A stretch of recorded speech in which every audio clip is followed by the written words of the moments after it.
ultimately the cause of justice must rank higher than the interests of a particular client in court. And more so when you appear for the government, because the government in that sense represents the public interest.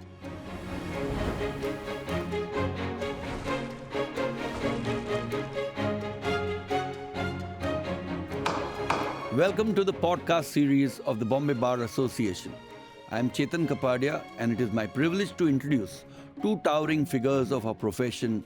Today, we have with us Mr. Rafique Dada, senior advocate and former president of the Bombay Bar Association, in conversation with Dr. Justice D.Y. Chandrachud, the 50th Chief Justice of India. Dr. Chandrachud is a scholar, a jurist, a gentleman, and a charmer off and on the bench, a constitutional expert, upholder of liberty, and a man of empathy and erudition.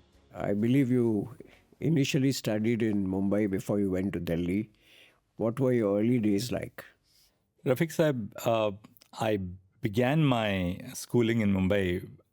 I went to school here. I was a student at Cathedral and John Connon School.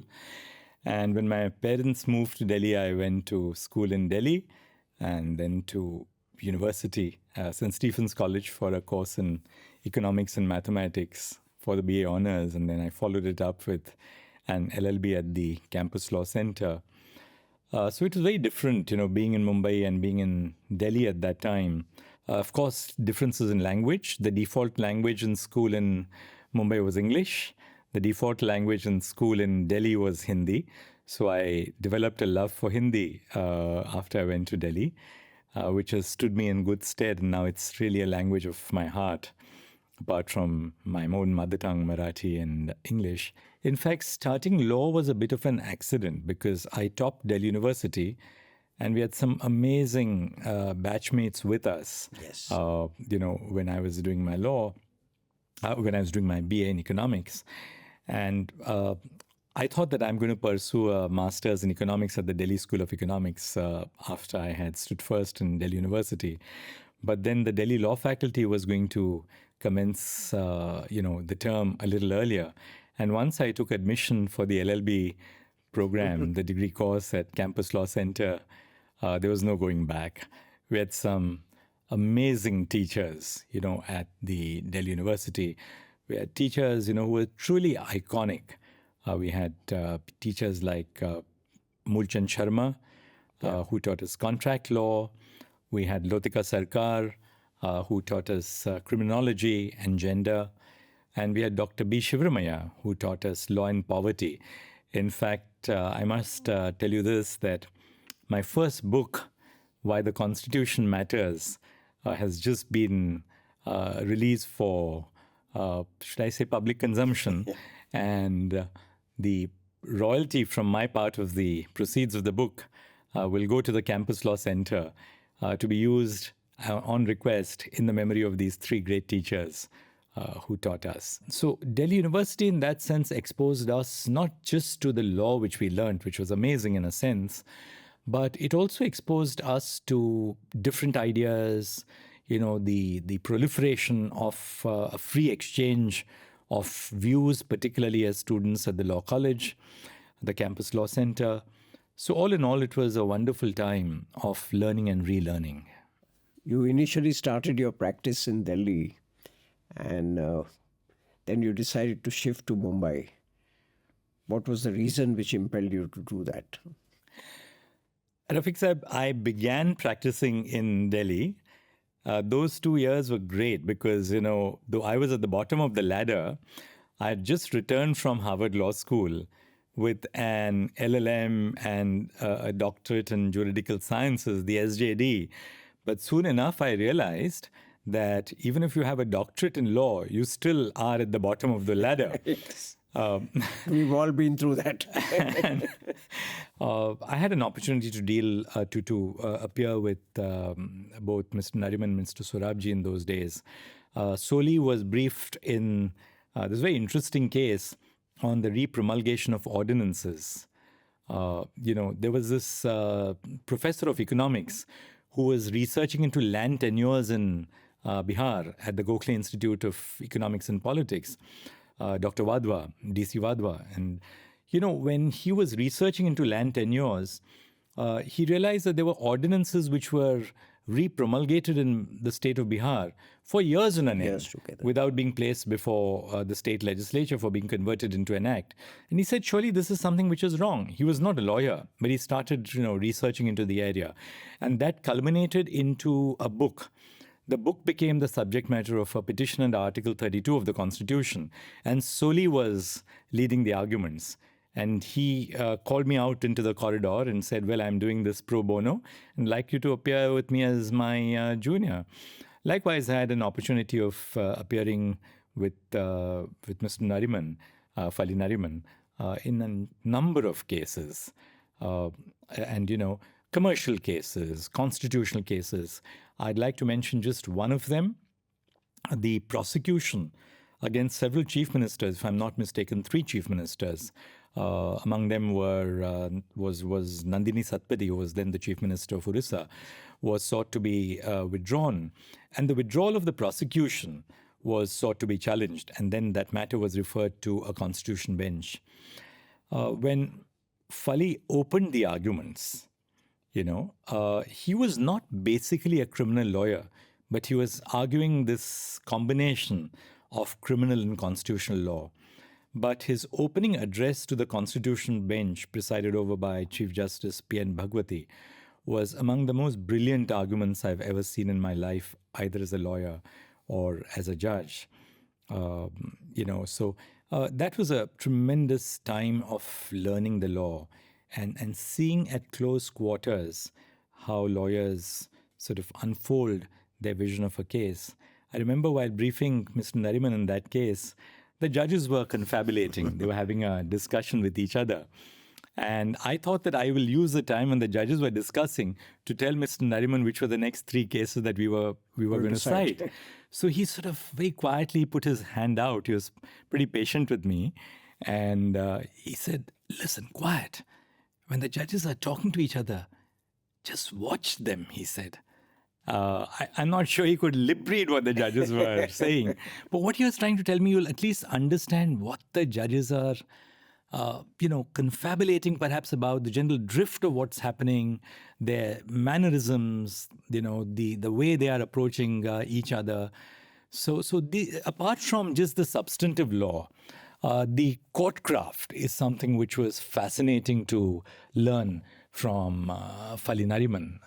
He was absolutely a master of courtcraft. Soli was very brief. He made these small little notes at the back of the brief.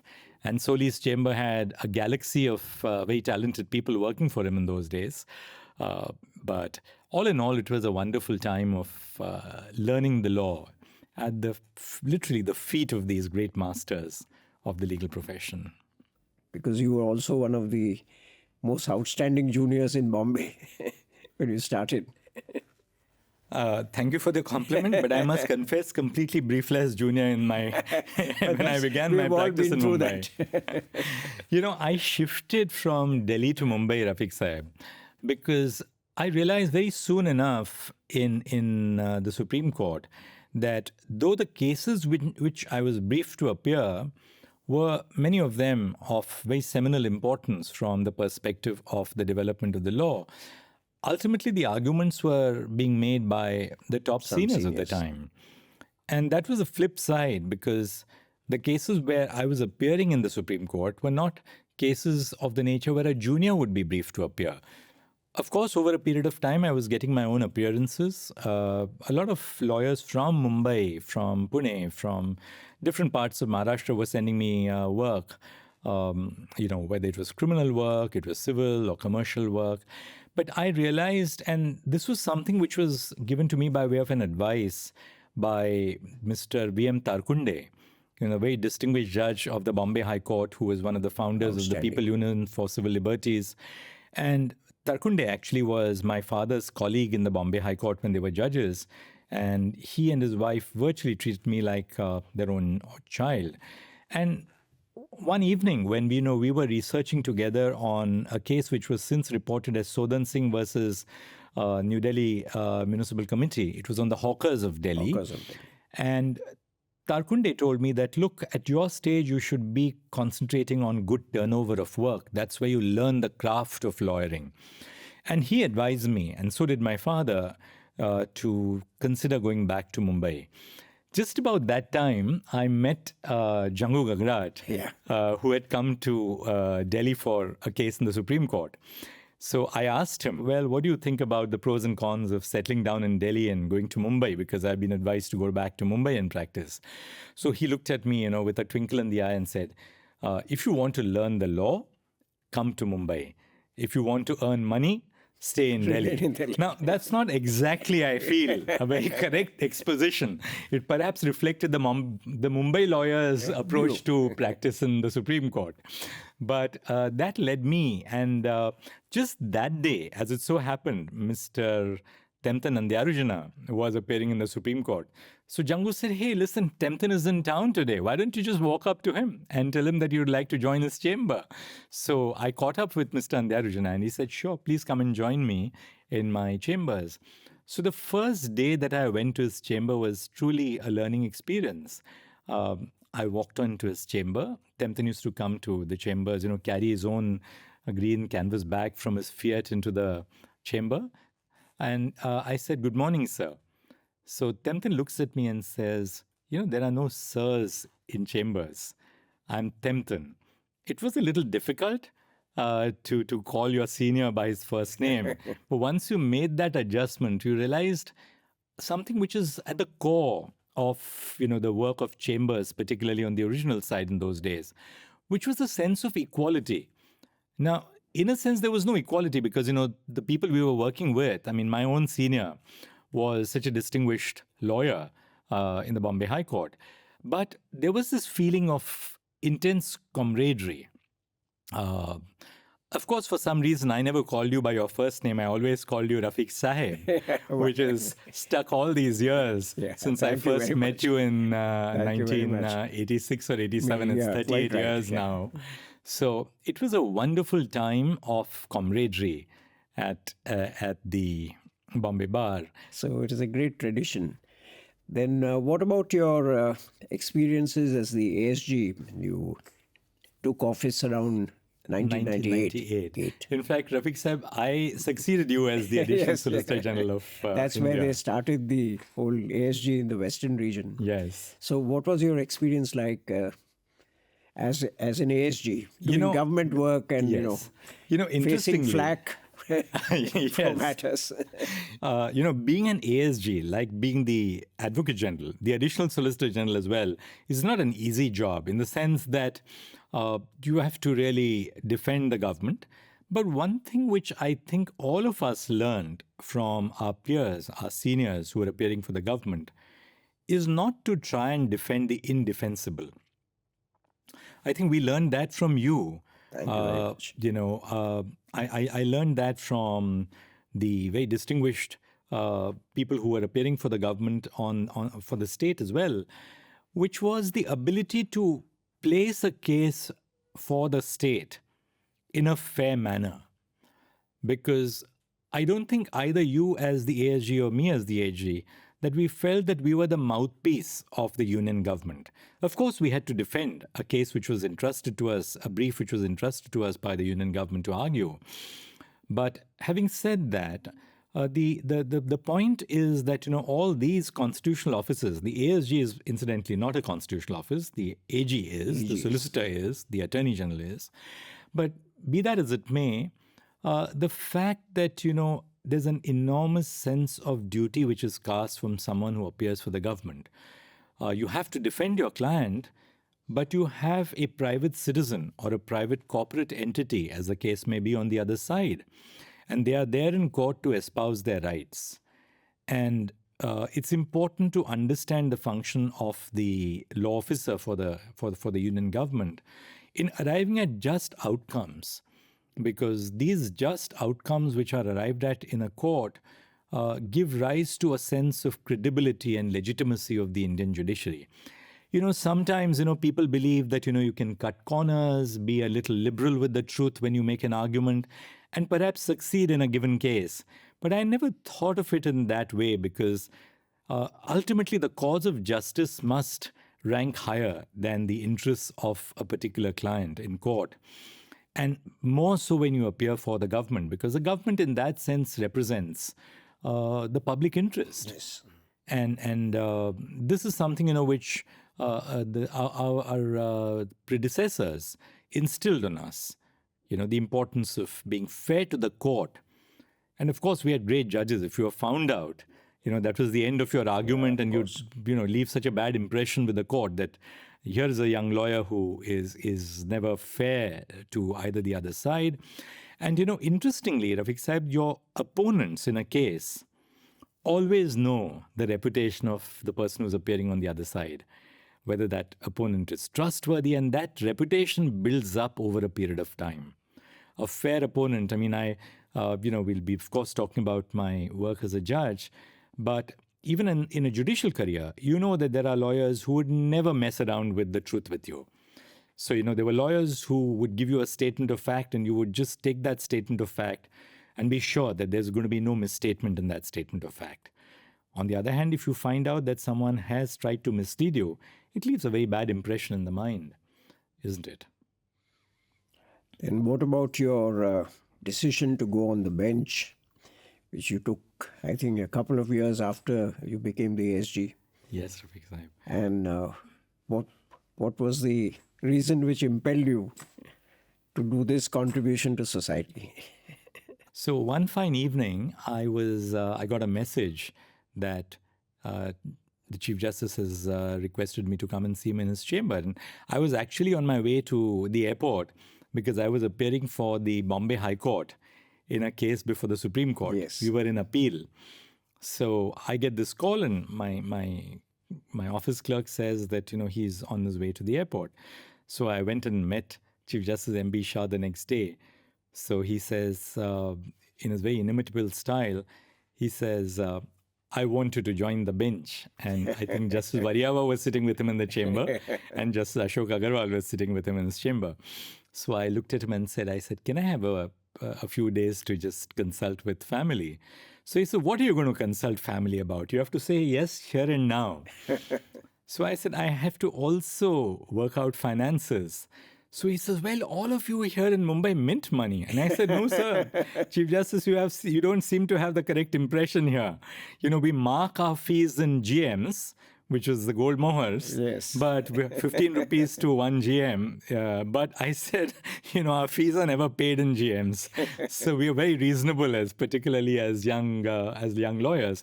Before I was, of course, called upon to become a judge, I was designated as senior counsel. In 1998, soon before, actually a little before I became ASG. So I went back to Chief Justice M.B. Shah, and in those days, a call for judgeship was a matter of honor. Saying no to judgeship was really a rarity, and I consulted a lot of senior members of the bar, including very eminent lawyers on the appellate side. I consulted, for instance, among others, Mr. V.R. Manohar used to come from Nagpur, and he had a flourishing practice. And he said, look, you shouldn't be thinking twice, because the ability to contribute to society is what marks out judgeship. And actually, for me, that was really the key to becoming a judge. The ability to write, the ability to speak for the future, the ability to envision an outcome which would contribute to a just and humane society. And we had some great judges in the Bombay High Court, who we learnt, and we sort of would sit in their court and observe them. Justice M.L. Painse was one of them. Truly amazing, one of my favorite judges. Mine too. He would teach you in the course of an argument how to draft minutes of the order. Yes, sir. He was so precise. Superb. And he would be ready with all the briefs. We had Justice Sujata Manohar. I was Very kind. exceptionally fond of Justice Sujata Manohar because she really encouraged juniors. Chief Justice P.D. Desai was very tough on juniors. Yes. But though he was tough, he was even-handed. Yes. And his toughness was because of his innate sense of equity. Yes. And he wanted a just outcome in a case. early morning, he would have his, what we would call the PD Desai Darbar in his Yes. court, because he would do mediation. Yes. At a time when mediation as a movement was still to gain ground. So looking at all these judges whom I came to respect, admire, quite apart from the fact that, I belong to a family of judges, but I must tell you that my father was not as sanguine as me about my accepting judgeship, because he perhaps knew that judgeship is a hard grind. Having been a judge from 1961 to 1985, my father knew that this was not an easy calling. It's a life which calls for relentless discipline, Great sacrifice. a sacrifice monetarily, of course, and a sacrifice in terms of your lifestyle as well. You lead a life of almost recluse. Yes. Away from your friends. You can't make new friends. You're away from society in that sense. You just can't go and attend any party. But for me, the ability to do something for the benefit of society was really the key, which led me to accept judgeship. What is the period between the time you accepted judgeship and the time you were appointed? Was it a period of uncertainty?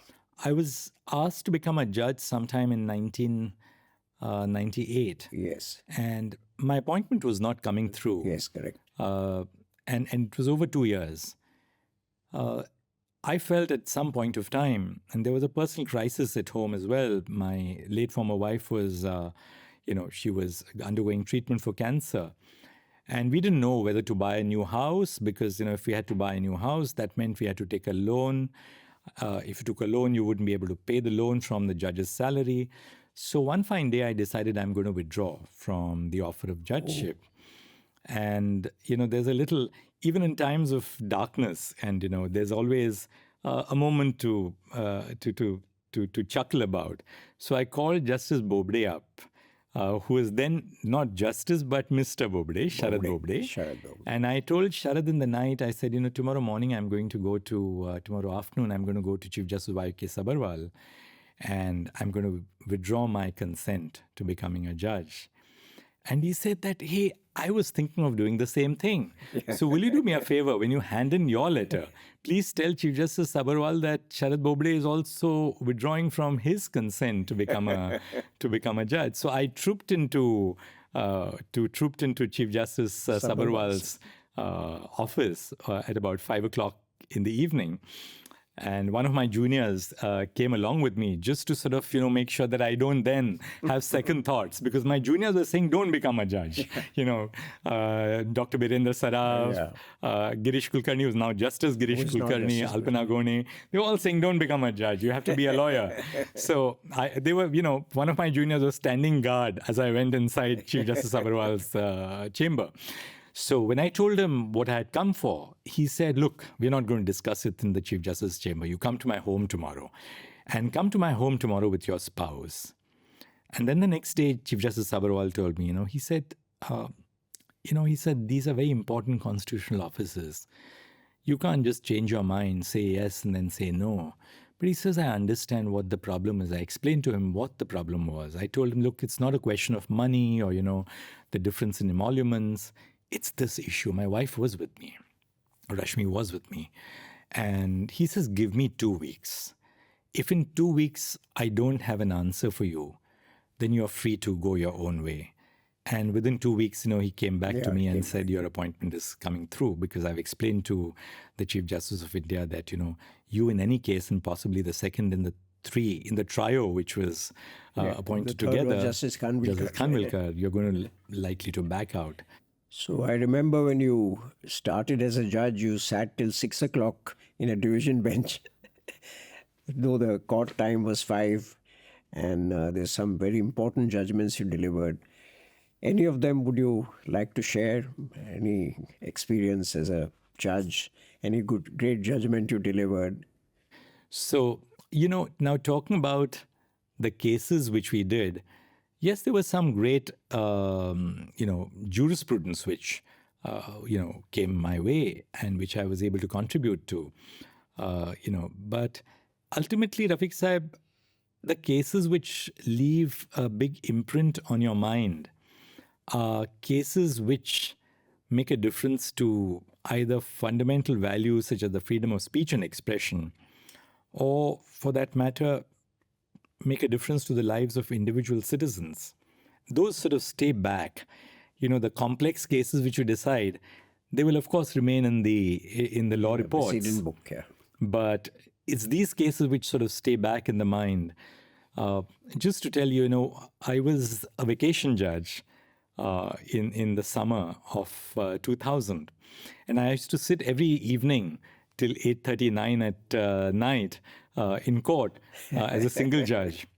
And my steno would tell me that, you're not supposed to deliver judgments in vacation. You can just pass some small orders and, because he wanted to run home early. So one of those cases which I had was a case where a play had been banned. Oh. And the play was a play called Me Nathuram Godse Boltoe. And that came up to me around 6 o'clock or between 6 and 7 in the evening, the petition challenging the ban imposed by the Maharashtra government. And I closed my eyes and after hearing the parties, and I dictated a longish interim order staying the ban on the play. So at that evening, the play was staged, and then the book underlying document, the text was forfeited in exercise of the powers under section 95 and 96 of the Code of Criminal Procedure 1973. And then I went to be a part of the three-judge bench, Chief Justice B.P. Singh, Justice Radhakrishnan, and me. And I wrote the judgment in that case, setting aside the ban. I can give you an endless list of small cases or big cases, but there was one case which I have never forgotten. I was sitting as a single judge on the first floor. I think it was court number 21. The beauty of court number 21, the court just before Bhatt's canteen, yes, was that around 11:30, 12, you could have the aroma of all the Ukhala chai, yeah. which was, wafting into your courtroom. And you'd say, oh my gosh, look at these lawyers. They must be all having tea. I'm here stuck, working my day without being given the benefit of a tea break. Anyway, I had this dispute between a fairly well-to-do business family, in the city. And the brothers were at loggerheads. It was a dispute between the brothers. And through that day, I spent a lot of time getting them to understand that litigation would only destroy the family and its prosperity and business, and that settlement was really the way out. And eventually, about afternoon, we got a settlement in place. Now, that was not the end of the matter. After the dispute was settled, towards the latter part of the afternoon, I heard someone is singing in my court. Now, singing in the courtroom is, frowned upon, just like a mobile phone going off in the courtroom is frowned upon. And can you imagine someone who's singing in the court? So I looked around my court and I said, who is this singing something in my court? A woman's voice. And then, someone gets up. He was a party in the litigation, which had just been settled. And he gets up and says, sir, please forgive my mother for singing in your court. So I said, but why is your mom singing? What is she saying? He says, we had been, the brothers had been fighting for the last so many years. And she's actually singing a devotional song to bless you, Judge. And what better sense of fulfillment can a judge have in life than to have someone who actually, an aged senior citizen sitting in your court, breaching supposed rules of etiquette in the courtroom, but giving you this blessing as a judge, thanking you for having resolved the matter. So these are the great satisfactions of making a difference to the lives of citizens. What about your experiences in UP? That was I'm sure a different kind of experience. Such a large state, such a large court, and two benches, Lucknow and Allahabad. Rafique Saab, when I was going to be appointed as a Chief Justice, I had a virtual Bharat Darshan, I would think, for the reason that sometime in the month of March of 2013, I got a call from a very senior colleague who had just been appointed to the Supreme Court and said, "Congratulations, Dhananjay. I believe that you have been cleared by the Collegium to be Chief Justice of the Delhi High Court." And then, nothing came out of it. Then I was told several months later that I was, slated to go to the Madhya Pradesh High Court as a Chief Justice, and nothing came out of that as well. And then one fine evening, this was probably in the month of August, Kalpana and I were driving down to a favorite restaurant of ours in Mumbai, which was O Calcutta. And, we had decided to have an evening dinner. And I get this call, as I was driving down Marine Drive from Justice R.M. Lodha. And he says, "Dhananjay, you've been cleared by the Collegium this evening to be Chief Justice of the Allahabad High Court." And I was pretty shell-shocked because, in those days, Allahabad High Court had the reputation of being a very difficult court to handle. And I still remember Kalpana, and I whispered to Kalpana and said that, it looks like I've been cleared to go to the Allahabad High Court as a Chief Justice. And it was the most silent dinner we've ever had. We both ate our food in absolute abject silence, at what was to come. But surprisingly, when I went to Allahabad, the experience of that High Court was very different from what I had been forewarned. The bar was amazing. I never had a problem with the bar in the Allahabad High Court. Now, as you know, Allahabad is very complex because you have a bench at Lucknow. So the Chief Justice sits for a week in Lucknow and 3 weeks in Allahabad. Two very different stations, or headquarters, because Allahabad is a little more calm and quiet as a place. At least it was in those days, with little else apart from, the High Court and of course, the Army establishment and the Air Force establishment and the CAG office. Lucknow was, of course, buzzing with activity, the state capital. But, the seat of the High Court was at Allahabad, now Prayagraj, while Lucknow had a bench. Lucknow had the old tehzeeb, the Ganga Yamuna tehzeeb. And it had a very different Awadh culture, culture steeped in arts, in music, in shairi. But the bar at both Allahabad and Lucknow was very forthcoming. I was this, person, probably they had not seen too many people like me. I had some ideas driven to bring about change. There were times when, the bar would react. But I found overall that they were very receptive to any, suggestion for reform. I had my share of occasional strikes in Allahabad, not necessarily having to do with something I did. In fact, never was there a strike against me personally, but something else that had happened. Some issue. Some other issue. But I found that, the critical part about the bar is that once they realize that a Chief Justice is objective, that, he has no or she has no preferences based on caste or religion or gender or any other grouping. They accept you for what you are. At the end of an argument, if I just sort of indicated to a counsel in the Allahabad High Court that I'd heard enough and I wanted to dictate the judgment, I would always dictate judgments on the spot. Even the full bench judgment, this was a habit which I cultivated from Mumbai, which was to dictate a judgment right after the argument was over. I think I reserved judgment in Mumbai not more than 3 or 4 cases in my whole tenure of 13 years. But including among the times when I sat with the Chief Justice, where you had to reserve judgment. But once you told the lawyers in Allahabad that I've heard you enough, and I'm now going to dictate the judgment, they always accepted it. The more senior among them would say, "Well, would you excuse me, allow me to go to a different court?" So the one thing which I really respect the Allahabad bar for was that they accepted any idea of modernization that I brought about.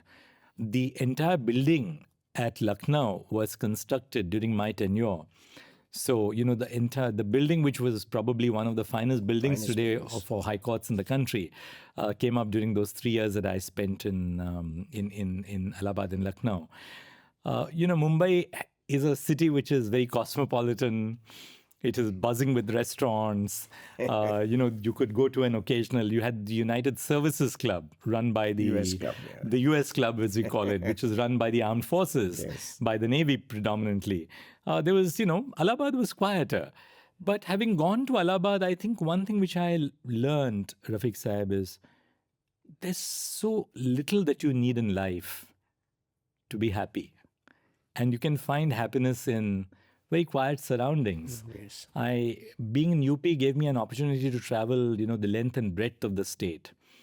And going there, I learned what the heartland of India is all about. I don't think that my education as a judge would have been complete if I had not gone to Uttar Pradesh. I learned a great deal about India, not just about the Hindi belt.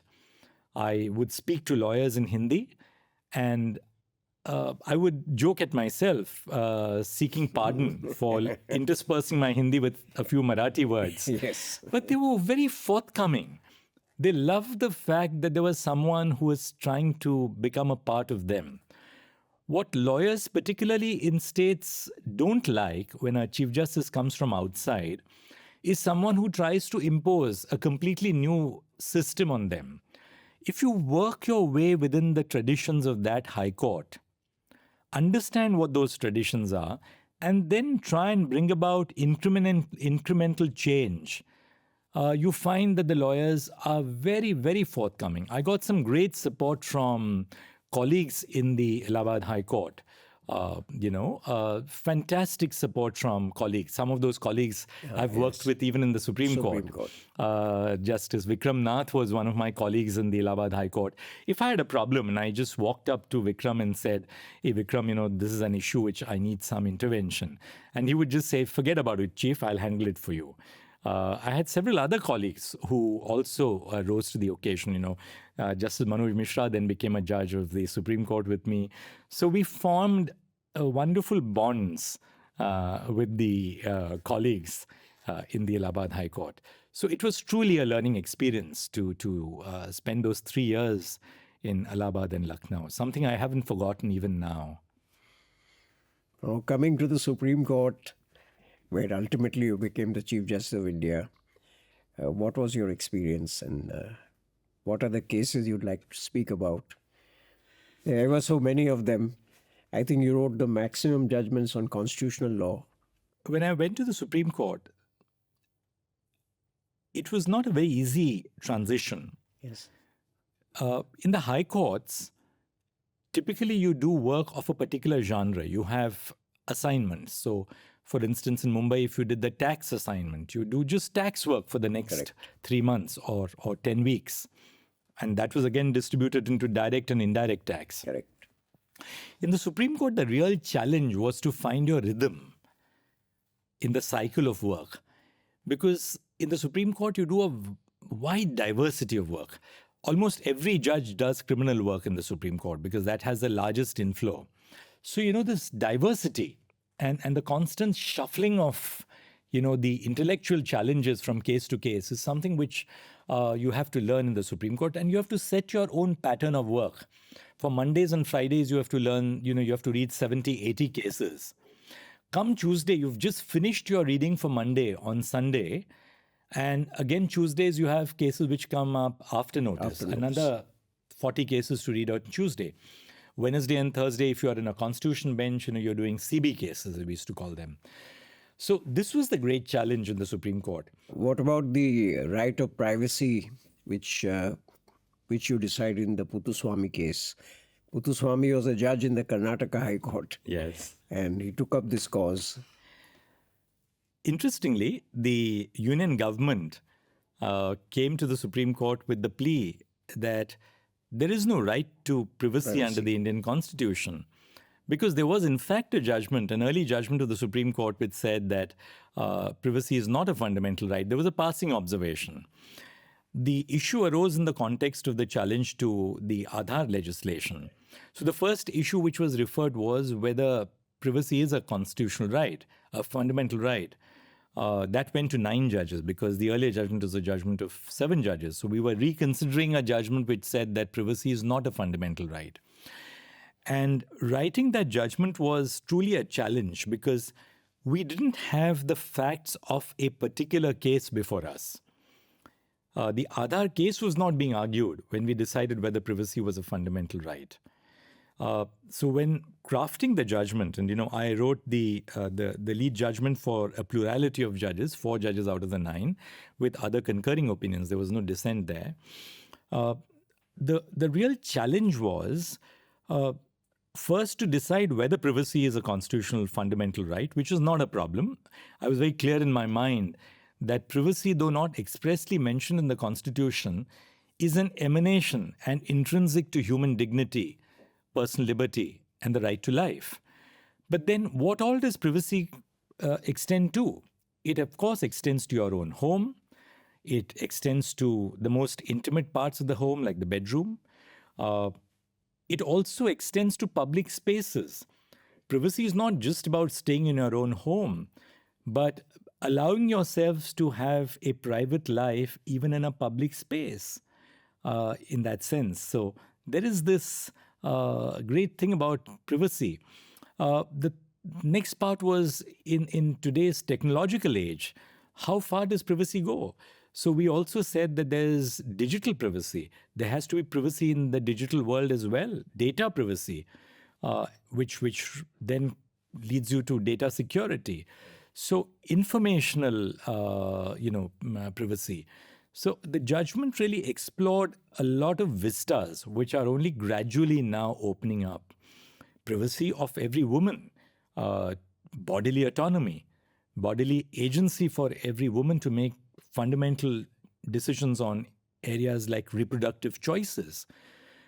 So that judgment, in that sense, I feel, opened up a whole new vista for the India which we now see unfolding gradually over a period of time.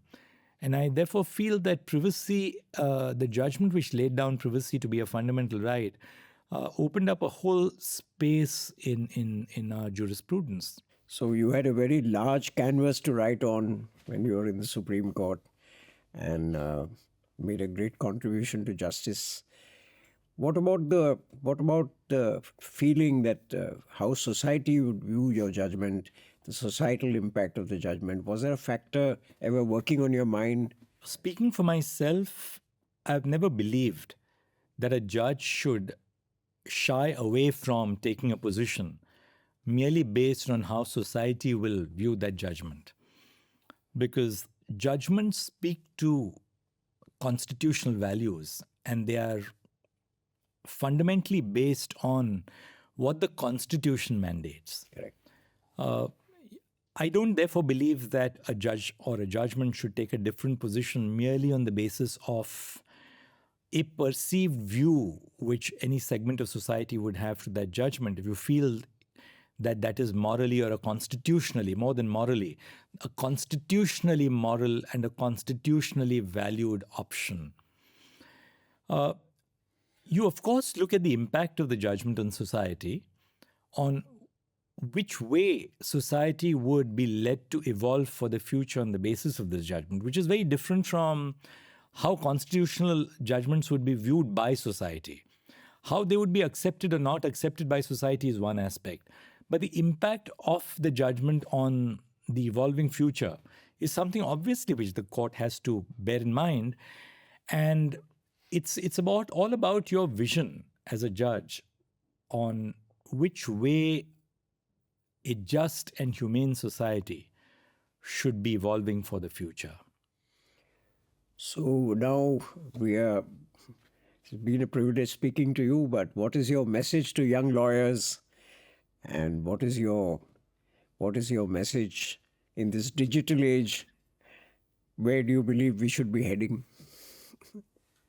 Let me look at the second aspect first, and then finally a little bit of a message. The one thing which the digital age has done is to seriously question whether privacy exists. Correct. I've been recently reading about, AI agents. We are now in the age of artificial intelligence.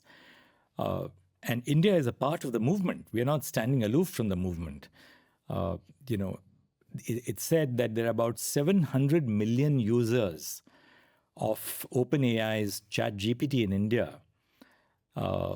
So that's just one indicator of how much we are now part of, the global AI revolution that is taking place. But what AI agents really are doing, and AI agents, sort of coalesce software, iCloud, and basic IT infrastructure, is not just to collate data through the use of algorithms, but they try and access every element of our personal data, whether it's our emails, it could be your chats, it could be your credit cards, which means your credit history, your personal preferences.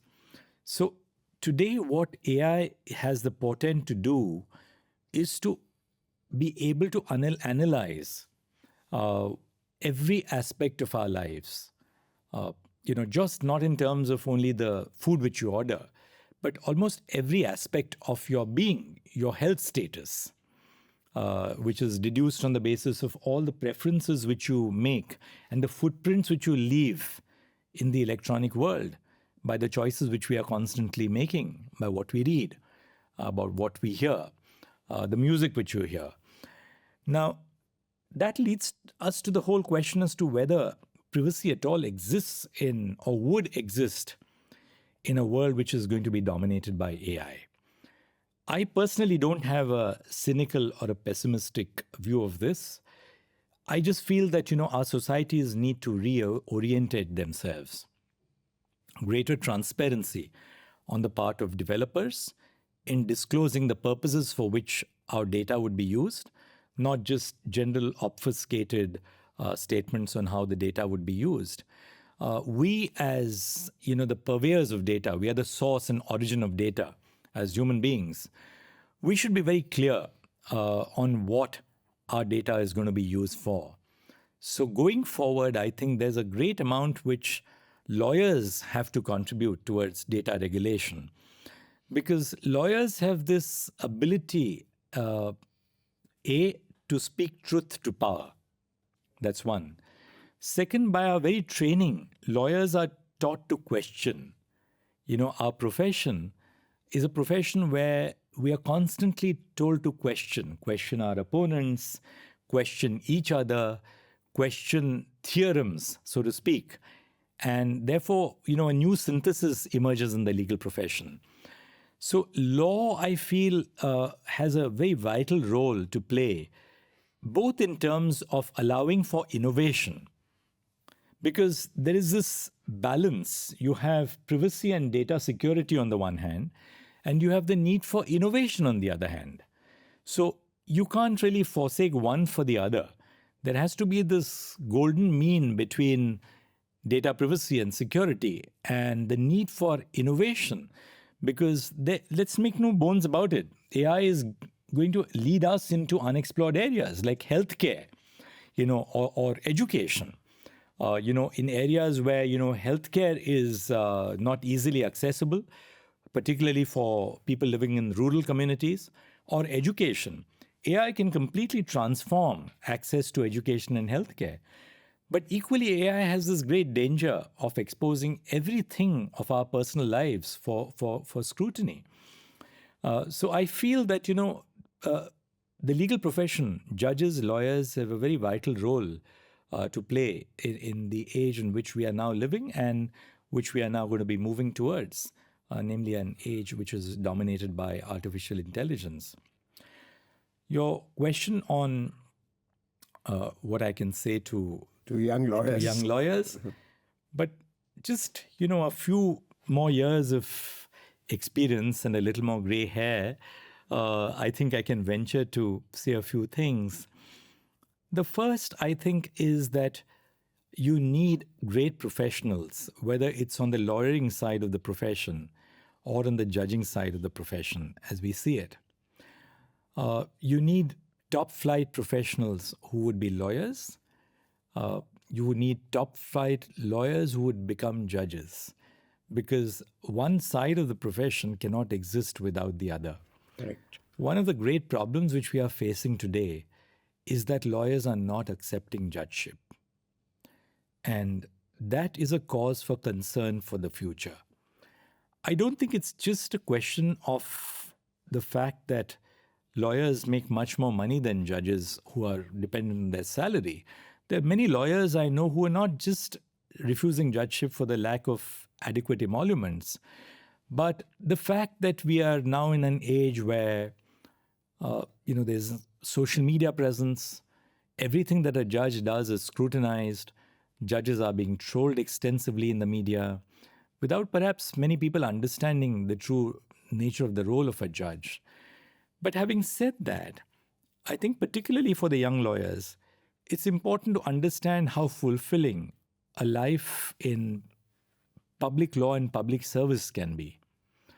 So at least some young lawyers must set their sights on rendering service to the community by assuming institutional roles in the legal profession. At the same time, for those who wouldn't want to become judges, because judging is not an easy task. I began, our interview by telling you it's a hard grind. And judging is not just deciding these, big ticket cases which make the headlines, but a life of judging, a life spent in judging, 25 years for me, is judging these small cases involving individual citizens' grievances, whether it was an Order 37 summary suit, whether it was a petition in those days for winding up, small issues which went to court. And, it's the daily routine of being a judge which can sometimes be backbreaking. So someone who wants to be a judge must have clarity that, you find despite all these routine tasks of drudgery, something which is fulfilling and which is of being of benefit to society at large in rendering justice to people. For those lawyers who don't want to become judges, there's a great future ahead there as well. For those lawyers who don't want to join the legal profession in terms of being court-oriented lawyers, there's a great future in transactional lawyering. In fact, my very dear friend Zia Modi once mentioned to me that she said, the sharpening of her skills as a transactional lawyer, and now is the head of one of the best law firms in the country, was through the skills which she acquired in the daily forensic contest at the bar. So, whether you're in the transactional space, whether you're in the space of being a court-oriented practitioner, or whether one is really becoming a judge, whether of the district judiciary or of the high court, I think each element of the system has a very vital role to play. Final word to young lawyers: please read diversely, travel diversely. In a city like Mumbai, one sign of affluence is you travel the world. Yes. I think there's more to learn from your own country. Going to the remote parts of the country, traveling across India, you realize what is truly the pulse of the nation. Correct. And it's important that, lawyers, particularly in a city like Mumbai, which is commercially such the capital of the nation, being a lawyer in Mumbai sometimes leads you into a cocoon where you're surrounded by, clients who are very well-to-do. You're dealing with commercial issues which confront a city like Mumbai. But in that process, perhaps missing the wider picture of what is emerging in the nation. So that's one thing which I would earnestly wish for lawyers in Mumbai to acquire, namely a vision of the life of the nation which lies beyond Mumbai. And that they can do through interpersonal contact, by being open-minded, by realizing that there's so much which you know and there's so much which you don't know. That the field of knowledge is far vaster than what any one human life can hope to understand.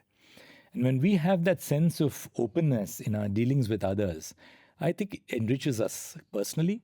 It also enriches our contribution to society and ability to change society. So that, if I may say, it's not really advice at all, but perhaps a little bit of the learning, experiential learning, which I have gathered over the years. It's been a great privilege speaking to you. Wonderful to get back. And I'm sure there's a lot to learn from the little interview that we've had. Thank you very much. Rafique Saab, speaking for myself, I learnt a great deal from your kind of discipline. Thank you very much. I would see you at the CCI, religiously doing your walks with Shehnaz. Yes, your own sense of discipline in the profession has been truly remarkable.